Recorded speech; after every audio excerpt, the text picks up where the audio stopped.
السلام عليكم ورحمة الله وبركاته. الحمد لله حمد الشاكرين والصلاة والسلام على إمام المستغفرين بنبينا محمد وعلى آله وصحبه الطيبين الطاهرين. أما بعد، إخواني، موضوعنا اليوم الاستغفار.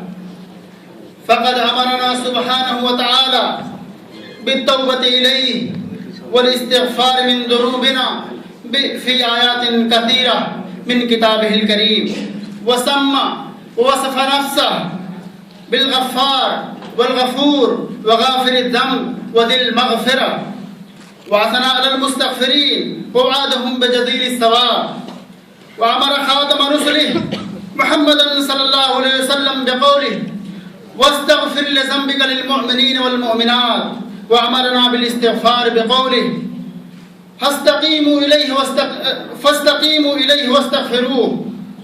وفي الحديث القدسي يقول سبحانه: يا عبادي إنكم تخطئون بالليل والنهار وأنا أغفر الذنوب جميعا فاستغفروني أغفر لكم. فاكثروا من الاستغفار، فهو سبب لمغفرة الذنوب وتكفير السيئات، كما في الحديث: فاستغفروني أغفر لكم. وكما قال تعالى: ومن يعمل سوءا أو يظلم نفسه ثم يستغفر الله يجد الله غفورا رحيما. وفي الحديث قال الله تعالى: يا ابن آدم إنك ما دعوتني ورجوتني غفرت لك على ما كان منك ولا أبالي. يا ابن آدم لو بلغت ذنوبك عنان السماء ثم استغفرتني وغفرت لك. والاستغفار يدفع العقوبة والعذاب.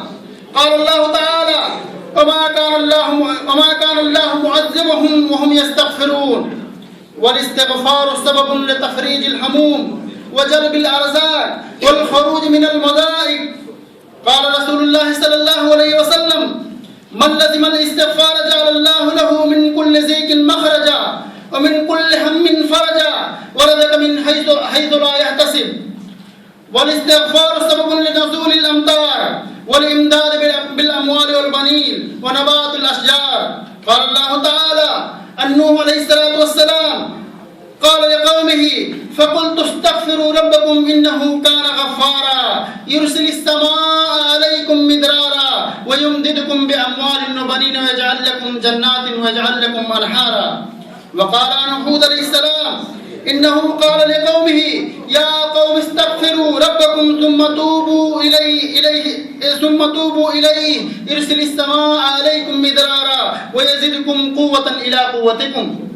إخواني، الاستغفار مشروع في كل وقت، وهناك أوقات وأحوال مخصوصة يكون للاستغفار فيها فضل فيستحب الاستغفار بعد الفراغ من أداء العبادات ليكون كفارة لما يقع فيها من خلل أو تقصير. فعلينا جميعا أن نكثر من الاستغفار مقتدين بنبينا محمد صلى الله عليه وسلم. فعن ابن عمر رضي الله عنهما إننا لنعود لرسول الله صلى الله عليه وسلم في المجلس الواحد 100 مرة يقول: رب اغفر لي وتب علي إنك أنت التواب الرحيم. والاستغفار معناه طلب المغفرة من الله بمحو الذنوب وستر العيوب. إخواني، لقد قص الله علينا عن أنبيائه أنهم يستغفرون ربهم ويتوبون إليه، فذكر عن آدم وزوجه أنهما قال كما جاء في قوله تعالى: ربنا ظلمنا أنفسنا وإن لم تغفر لنا وترحمنا لنكونن من الخاسرين. وذكر عن نبي الله نوح عليه الصلاة والسلام أنه قال: وإلا تغفر لي وترحمني أكن من الخاسرين. وقال عنه أيضا: رب اغفر لي ولوالدي ولمن دخل بيتي مؤمنا وللمؤمنين والمؤمنات. وقال عن نبي الله موسى: رب إني ظلمت نفسي فاغفر لي. وقال عن داود عليه الصلاة والسلام: فاستغفر ربه خر راكعا وأنابا.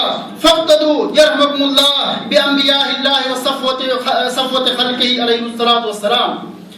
اللهم اغفر لنا ذنوبنا واستر عيوبنا، اللهم اقبل توبتنا واغسل واغسل حوبتنا وكفر عنا سيئاتنا وتوفنا مع الأبرار يا عزيز يا غفار وصل الله وسلم على نبينا محمد وعلى آله وصحبه أجمعين وآخر دعوانا الحمد لله رب العالمين. السلام عليكم ورحمة الله وبركاته.